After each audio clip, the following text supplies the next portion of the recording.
पता नहीं कब तक बस आएगी। अभी घर जाके खाना भी बनाना है मुझे। अरे रजनी भाभी नमस्ते। अरे अंजू, कितने दिनों के बाद मिली हूँ आज तुझसे। कहाँ रहती है आजकल? अरे भाभी मैं तो यही हूँ, आपके दर्शन नहीं होते। हाँ बताइए सब कैसा चल रहा है? मेरा तो सब बढ़िया, पर तुझे मुबारकबाद देनी थी। बहुत बहुत बधाई हो तुझे। बधाई? बधाई किस बात की भाभी? अरे तेरे देवर की शादी पक्की हो गई है ना। क्यों, तुझे नहीं पता इस बारे में? हाँ हाँ पता तो है मुझे।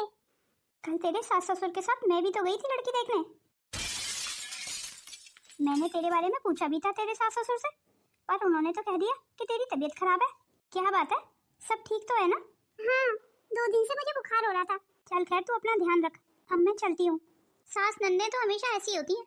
अरे अब ऐसी सास नंदों से भी क्या लेना है, जिसने अपने घर की बहू को अपने देवर की लड़की देखने के उसमें ही नहीं बुलाया। नहीं भाभी उन्होंने तो बुलाया था, वो मेरी तबीयत ही खराब थी तो मैं क्या करती। अब मुझसे झूठ बोलने की कोशिश तो कर मत, क्या मैं समझती नहीं हूँ? तेरी हालत पे तो मुझे बड़ा तरस आता है। तुझे तो तेरे ससुराल वालों ने दूध में से मक्खी की तरह निकाल के फेंका हुआ है। तेरे बारे में याद ही नहीं है उन्हें कि उनके घर की एक बहू भी है। शायद मेरे भाग्य में मेरे ससुराल का सुख है ही नहीं। अब जिसमें मेरे ससुराल वालों की खुशी है, मैं भी उनकी खुशी में ही अपनी खुशी ढूंढ लूंगी। आखिर सबकी परवाह करके भी मुझे क्या मिला। इसलिए अब भगवान ने जिस माहौल में मुझे रखा हुआ है मैं उसी में खुश हूँ। घर में इतनी बड़ी खुशी की बात हो गई और मुझे किसी ने बताना तक जरूरी नहीं समझा। क्या मेरी सास और ननद को एक फोन नहीं करना चाहिए था मुझे? अगर मुझे भी बता देती तो मैं भी साथ चल पड़ती लड़की देखने। अब इतनी बड़ी बात मुझे दूसरों से पता चल रही है। पड़ोसियों को तो अपने साथ लेके जा सकते हैं लड़की दिखाने, पर घर की बहू को नहीं। तो क्या मैं इतनी पराई हो गई? अब तुझे क्या हुआ, मुंह लटका के क्यों खड़ी है? अच्छा एक बात बताइए, क्या देवर जी की शादी पक्की हो गई है? हाँ पक्की हो गई, पर तुझे कैसे पता चला? मतलब ये बात आपको भी पता है? ये कैसी बेकार की बातें कर रही है? मेरे भाई की शादी पक्की हो गई तो मुझे नहीं पता होगा भला? मतलब अगर आज रजनी भाभी नहीं मिलती तो मुझे पता ही नहीं चलता इस बात का कि देवर जी की शादी पक्की हो गई है। हमारे घर की इतनी बड़ी खुशी का मुझे गैरों से पता चल रहा है। माँ जी का और दीदी का तो समझ आता है कि उन्होंने मुझे नहीं बताया, पर आपने भी मुझे नहीं बताया। तो क्या हो गया फिर नहीं बताया तो? अभी कौन सी उसकी शादी हो गई? पर अगर तुम मुझे बता देते तो क्या बिगड़ जाता तुम्हारा? आपको पता है रजनी भाभी के सामने मुझे कितनी शर्मिंदगी का सामना करना पड़ा। पता नहीं तुम्हारी माँ और बहनें मुझसे किस जन्म का बदला ले रही हैं। अरे ऐसा क्या बिगाड़ दिया मैंने उनका? क्यों, घर से अलग होना कौन चाहता था? तू ही चाहती थी ना, तो आज फिर तुझे बुरा क्यों लग रहा है? आप अच्छे से जानते हैं कि मैं अलग क्यों हुई थी। मैं अपनी मर्जी से अलग नहीं हुई थी, बल्कि तुम्हारी माँ और बहनों ने मुझे मजबूर कर दिया था अलग होने के लिए। जब मैं सबके साथ रहती थी तब भी तो मैं अलग ही थी। काम का बंटवारा कर दिया, खाने का बंटवारा कर दिया, यहाँ तक कि मेरी छोटी छोटी जरूरतें भी वो पूरी नहीं करते थे। हर समय का लड़ाई और झगड़ा, तंग आ गई थी मैं सब कुछ देख देख के। तो अपनी ये गाथा मुझे क्यों सुना रही है? अब तो कोई नहीं है ना तुझे तंग करने वाला। अब आराम से अकेले रहने के मजे ले। अब जा मेरे लिए खाना लिया। अरे बड़ों की 4 बातें सुन लेती तो आज यहाँ झोपड़ी में तो नहीं पड़ी होती। महलों जैसा बड़ा घर छोड़ के हम इस छोटे से फ्लैट में पड़े हैं। तेरी वजह से मुझे भी यहाँ रहना पड़ रहा है। तो क्या हमारे अलग होने में तुम्हारी कोई मर्जी शामिल नहीं थी? कहीं ना कहीं तो तुम भी चाहते थे कि हम उस घर से अलग हो जाएं। उस समय तो तुम बड़ा बोलते थे कि हाँ मेरे साथ गलत हो रहा है। अब क्या हो गया तुम्हें?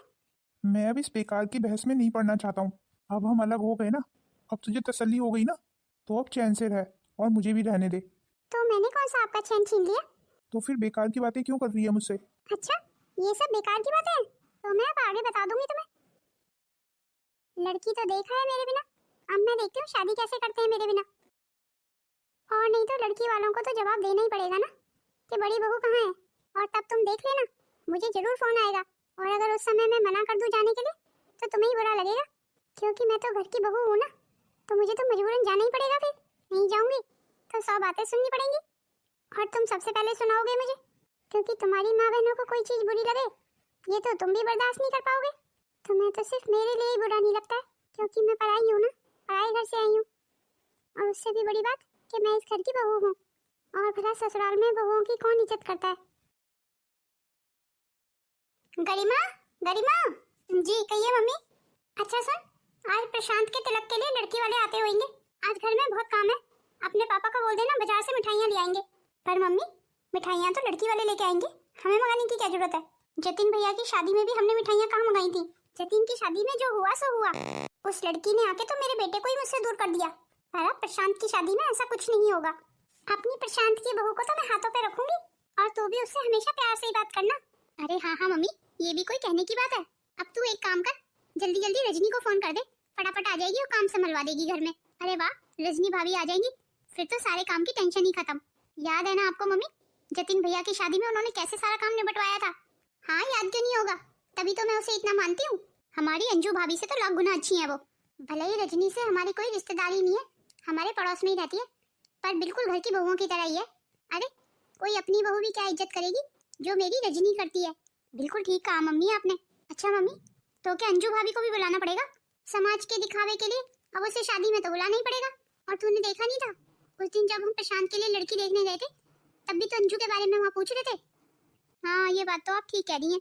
भले ही जतिन की भी शादी में आ जाए, पर मेरा तो मन मिलता नहीं है उससे। जतिन भैया की शादी में हमें कितनी शर्मिंदगी का सामना करना पड़ा था, याद नहीं है आपको? अंजू के बाप ने तो अपने सर का बोझ हमारे सर मर दिया। चल खैर, तो इन सब बातों को छोड़, तू पहले रजनी को फोन कर। जी माँ, मैं भी करती हूँ। और अंजू को भी फोन कर देना, वो भी आई जाएगी।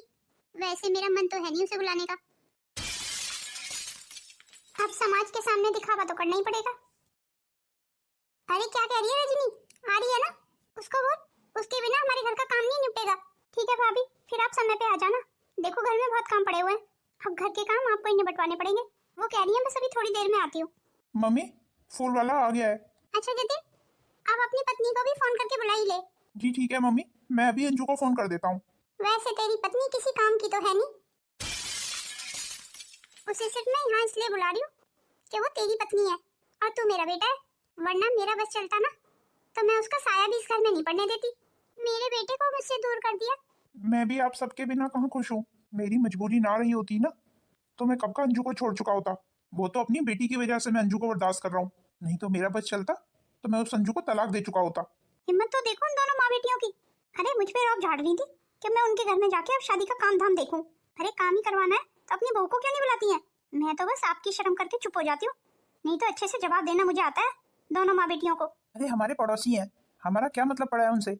और रही बात तुम्हारा उनके घर पे जाके काम करने की, तो क्या जरूरत है तुम्हें वहां जाने की? कोई भी बहाना कर देना, अब तुम्हें घर से तो कोई पकड़ के ले नहीं जाएगा। प्रशांत बेटा, शादी की बहुत बहुत मुबारक हो। ये हमारी जेठानी जी नहीं दिखाई दे रही है, कहाँ है? जी चाची जी, अभी भेजता हूँ मम्मी को। कुछ भी कहो, ये प्रशांत बड़ा समझदार बच्चा है। हाँ ये बात तो है, प्रशांत तो फिर भी तेज है। मुझे तो जतीन ही समझदार लगता है, पर फिर भी बेचारे की किस्मत देखो ना, घर से अलग रहना पड़ रहा है।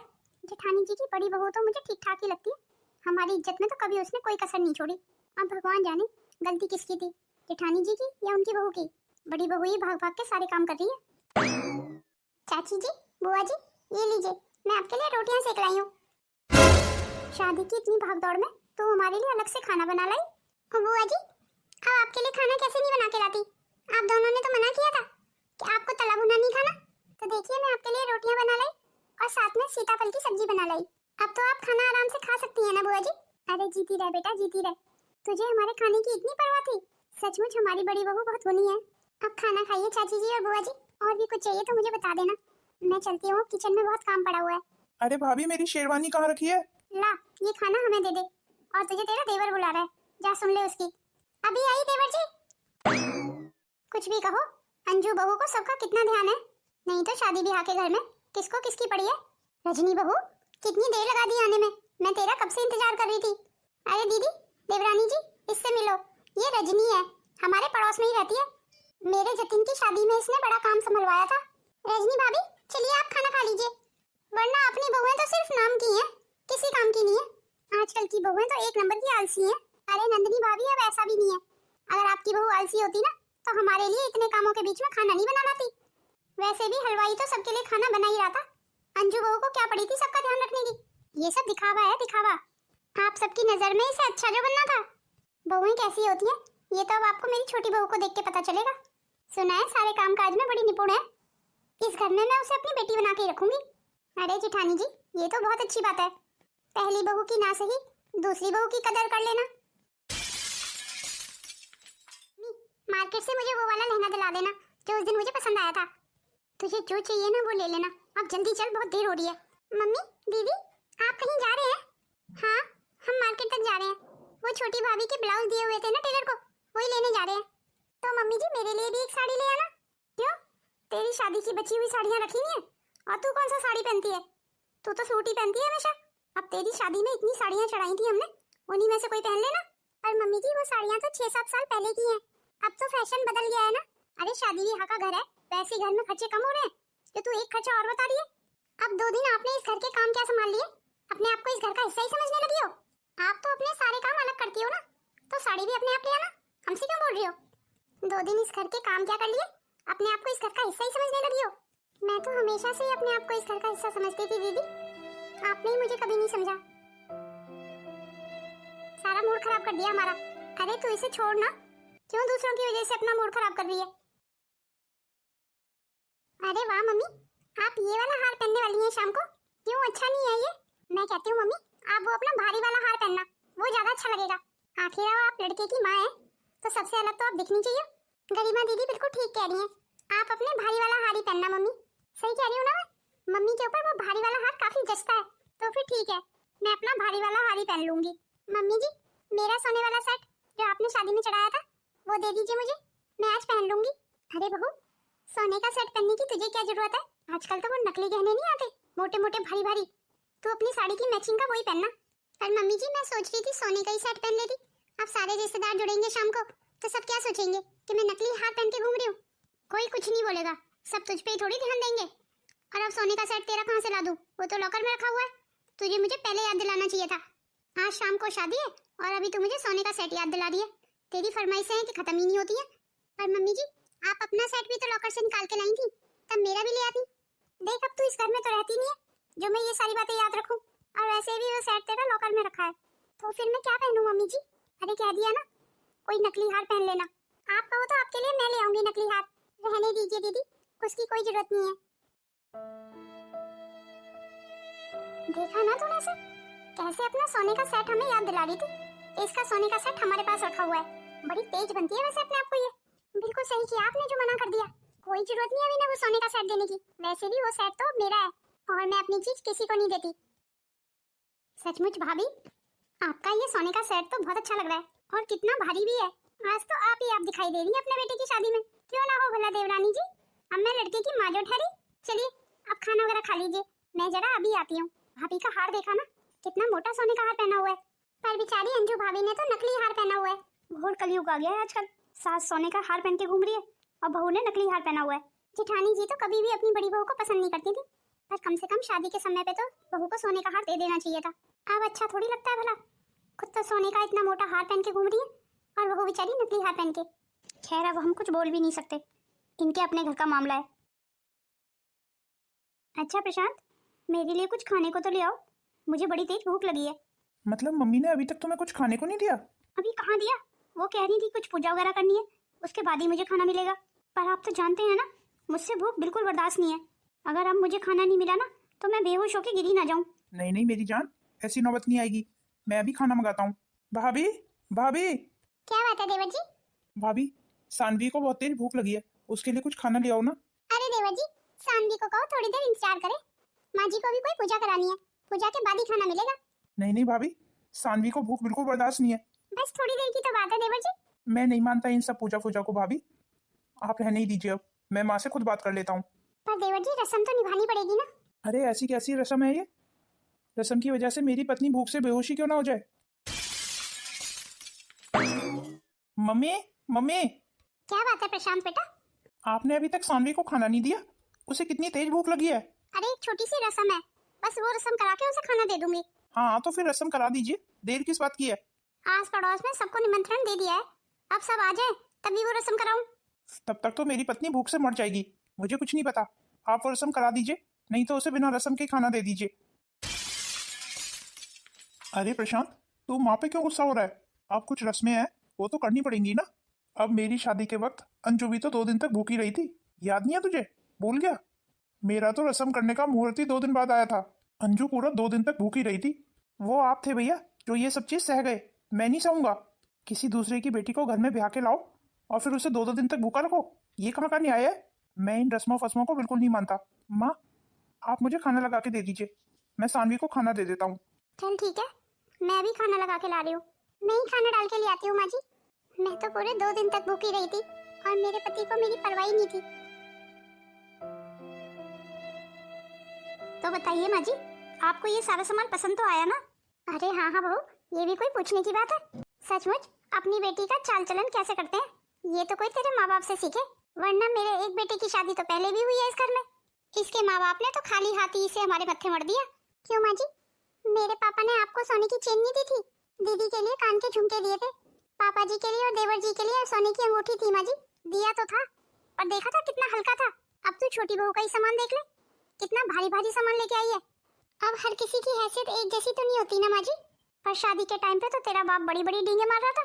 ओहो माँ जी, अब छोड़ भी दीजिए ना, आप किस बहस में पड़ गई? मैंने तो इसे छोड़ ही रखा था अब तक। एक तू आई है इस घर में जो तूने मेरा घर सोने से भर दिया। दान दहेज के लिए भी कोई मनाही तो नहीं थी तेरे घर से, वो तो हमने ही मना कर दिया कि हमें सिर्फ गाड़ी चाहिए, और तेरे पापा ने उस बात का मान भी रखा। हमारे कहे अनुसार 20 लाख की गाड़ी दे दी हमें। पर माँ जी, मोटरसाइकिल तो मेरे पापा ने भी दी थी। अरे कहाँ 20 लाख की गाड़ी और कहाँ तेरी वो छोटी सी मोटरसाइकिल? हमारे तो किसी काम की नहीं है वो मोटरसाइकिल। मेरे दोनों बेटों में से कोई नहीं चलाता उसे, पार्किंग में खड़ी खड़ी सड़ रही है। अरे कौन चलाता है आजकल मोटरसाइकिल? अच्छा भाभी, ये साड़ी मेरी मम्मी ने आपके लिए भिजवाई है। पर बड़ी बहू इतनी महंगी साड़ी का क्या करेगी? ये कौन सा नौकरी पैसा करने जाती है, दिन रात घर में ही रहती है। इसके पास तो पड़े पड़े ये साड़ी सड़ जाएगी। ला, ये साड़ी तू मुझे दे दे, ये गरिमा के काम आ जाएगी। जी माँ जी, जैसी आपकी मर्जी। देखा ना तूने कितनी अच्छी है मेरी छोटी बहू, महीने का 1 लाख रुपए कमाती है, फिर भी उसके बाप ने इतना दान दहेज दिया है। पर तेरे बाप ने क्या किया? अपनी नाकाबिल बेटी हमारे मत्थे मर दी। कमाती तो मैं भी थी माँ जी, पर आपने मेरी नौकरी छुड़वा दी थी, ये कह के कि मैं बहुत कम कमाती हूँ, मेरी छोटी नौकरी है। चलिए ठीक है माँ जी, अब मैं अपने घर चलती हूँ। अब मुझे नहीं लगता मेरी यहाँ पे कोई जरूरत है। वैसे भी अब घर के सारे काम खत्म हो चुके हैं, सारे रिश्तेदार भी चले गए। अब मुझे लगता है मुझे भी अपने घर चलना चाहिए। हाँ हाँ ठीक है, मैंने तुझे कौन सा हाथ पकड़ के रोका हुआ है? बस कल और आ जाना, कल चूल्हा पूजन की रस्म है छोटी बहू की, आके वो रस्म करवा देना। मैं बुलाती तो नहीं तुझे, पर समाज को दिखाने के लिए बुलाना ही पड़ेगा। वो तेरी चाची और बुआ आएंगी ना, वो तेरे बारे में पूछेंगी। अब मैं लोगों को कहाँ तक जवाब देती रहूं कि तू अलग रहती है? माँ जी, वो चुनमुन की तबीयत थोड़ी ढीली चल रही है, तो मेरा तो कोई पक्का नहीं है कि मैं आ पाऊंगी या नहीं। मुझे पता नहीं क्यों लग ही रहा था कि तू कोई ना कोई बहाना बना देगी। ऐसी कोई बात नहीं है माँ जी, अगर चुनमुन की तबीयत ठीक हुई तो मैं आ जाऊंगी। बस इसे तो हमेशा भागने की पड़ी रहती है, सारा घर फैला पड़ा है। चल छोटी बहू, थोड़ी मेरी काम में मदद करा दे। माँ जी, मैं तो सचमुच बहुत थक गई हूँ। माँ जी, आप करीमा दीदी को बोल दीजिए ना, वो ये सब सामान उठा के रख देंगी। वैसे भी आप तो जानती है ना माँ जी, मुझे सुबह ऑफिस जाना है। पर करीमा कहाँ करेगी ये सारे काम, अब मुझे ही करने पड़ेंगे।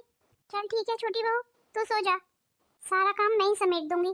आपका बहुत बहुत धन्यवाद माँ जी। छोटी बहू की चूल्हा पूजन की रस्म करानी है, क्या कहा रजनी बहू ने? आ रही है ना? रजनी भाभी ने तो मना कर दिया मम्मी। क्या कहा? मना कर दिया? तो फिर घर में इतने सारे काम कौन संभलवाएगा? अब मैं अकेली क्या क्या करूं? नहीं नहीं, मुझसे इतने काम नहीं संभलते। ये अंजू रुक नहीं सकती थी कल? अरे 1-2 दिन और रुक जाती। अब शादी ब्याह का घर है, पता ही है उसे कितने काम हो जाते हैं। पर नहीं, उसे तो अपने घर जाने की जल्दी पड़ी हुई थी। अब जा, अंजू को ही बुला के ला। जी ठीक है मम्मी, अभी बुला लाती हूँ। वो मम्मी, अंजू भाभी थोड़ी देर में आएंगी। वो चुनमुन की तबीयत ठीक नहीं थी ना, तो उसे अभी अभी दवाई दिला के लाई है। अरे कोई तबीयत खराब नहीं होगी चुनमुन की, ये तो सब बड़ी बहू के बहाने हैं यहाँ ना आने के। तू अभी अच्छे से जानती नहीं है अंजू को, बहुत चालाक औरत है। हाँ बिल्कुल ठीक कह रही है मम्मी, चुनमुन को देख के मुझे लग नहीं रहा था कि वो बीमार है। ये आप क्या कह रही हैं दीदी? पिछले 2 दिनों से मेरी चुनमुन बुखार से तप रही है दीदी, और आपने कितनी आसानी से कह दिया कि वो आपको बिल्कुल ठीक लग रही थी। पता नहीं क्यों, मैं इस घर के लिए कुछ भी कर लूं, पर आप दोनों को हमेशा मेरी बातें गलत ही क्यों लगती हैं? अब गरिमा ने जो देखा वही तो बता रही है। काम से बचने के लिए ही तूने चुनमुन की बीमारी का ढोंग किया होगा। अब समाज को दिखाने के लिए तुझे इस घर में बुलाना पड़ जाता है। बस 1-2 दिन और हमारे काम करवा दे, उसके बाद तो कभी मत आना इस घर में। मैं तो तुझे बिल्कुल बुलाने नहीं जाऊंगी। बताइए मम्मी जी, क्या काम करना है? किचन में जाके पहले भोग की तैयारी कर ले। जी ठीक है मम्मी जी। और गरिमा, वो मेरे भारी वाला सोने का जो सेट है ना, वो जाके अपनी छोटी भाभी को दे दे, नहाने के बाद उसी को पहन लेगी वो। और मेरे सोने के कड़े भी दे देना उसे। जी ठीक है मम्मी, अभी लेके आती हूँ। और उसको आज सबसे महंगी वाली साड़ी देना, वही पहन के आएगी। अरे अब 10 रिश्तेदार जुड़ेंगे तो मैं ये चाहती हूँ कि मेरी छोटी बहू ही सबसे सुंदर दिखाई दे। हाँ बिल्कुल ठीक कह रही है मम्मी। अरे अब तू क्यों जम गई यहाँ पे, जाती क्यों नहीं है किचन में? मम्मी मैं भी फिर छोटी भाभी को सारा सामान दे आती हूँ। भरा पूरा घर छोड़ के अलग हो गई थी ना, आप कहीं ना कहीं सोचती तो होगी कि इस घर में रहती तो ज्यादा सुख में रहती। अब छोटी बहू का इस्तेमाल मैं इसे चिढ़ाने के लिए करूंगी। भगवान की दया से सारी रस्में बहुत अच्छे से निपट गई माँ जी। ठीक है माँ जी, फिर मैं भी अपने कमरे में चलती हूँ, काफी थक गई मैं। माँ जी गरिमा दीदी को बोल के 1 कप चाय भिजवा देना मेरे कमरे में। और सानवी चाय तो तू खुद भी बना के पी सकती है, पर अंजू तुझे क्या दिक्कत हो रही है? छोटी बहू का घर है ये, अगर वो चाय पानी मांगेगी तो हमसे ही मांगेगी ना। पर माँ जी मैं तो ये सब आपके लिए ही कह रही थी, अब सुबह से आप भी तो काम कर ही रही है ना, पर अपनी छोटी बहू के काम करने में मुझे कोई थकान नहीं है। अब तो सुन लिया भाभी आपने, माँ जी मुझे कितना प्यार करती हैं। और वैसे भी माँ जी अगर मेरे लिए चाय बना भी दी है तो इसमें आपको क्या परेशानी है? मुझे तो लगता है आपने ये घर छोड़ के बहुत बड़ी गलती कर दी भाभी। अब भला ऐसी देवी समान सास को छोड़ के भी कोई अलग होता है? मैं तो अपनी माँ जी को छोड़ के कभी अलग नहीं होंगी। अरे जीती रहे बहू जीती रहे, मैं तो सोच रही हूँ तिजोरी की चाबियां भी अपना तेरे ही हाथ में दे देती हूँ। थैंक यू सो मच माँ जी, आप देखना मैं घर की जिम्मेदारियाँ कितने अच्छे से निभाऊंगी। मुझे लगता है माँ जी ये फैसला लेने में आप कुछ ज्यादा ही जल्दबाजी कर रही हैं। अभी सानवी को आए हुए इस घर में दिन ही कितने हुए हैं, पहले उसे अच्छे से जांच परख लीजिए, कहीं ऐसा ना हो जल्दबाजी में आप कोई गलत फैसला ले लें। लगता है तुझे मेरा ये फैसला अच्छा नहीं लगा। अब घर की जिम्मेदारियां तो बहुएं ही संभालती हैं, अगर तू इस घर में रहती तो ये जिम्मेदारी मैं तुझे देती। पर माँ जी 6 साल तो मैं भी रही थी इस घर में, 6 साल में तो आपने मुझे कोई जिम्मेदारी नहीं दी थी। हाँ तो क्या हो गया, अब मैं अपनी छोटी बहू को ये जिम्मेदारी देना चाहती हूँ, तो तुझे क्यों बुरा लग रहा है? क्योंकि ये जिम्मेदारी तो अंजू भाभी को चाहिए थी ना। ऐसी कोई बात नहीं है दीदी, पर तेरी बातों से तो हमें कुछ ऐसा ही लग रहा है। आपको जो करना है ना माँ जी आप वही कीजिए, मेरे मन में जो आया मैंने आपको कह दिया। ठीक है माँ जी अब मैं चलती हूँ।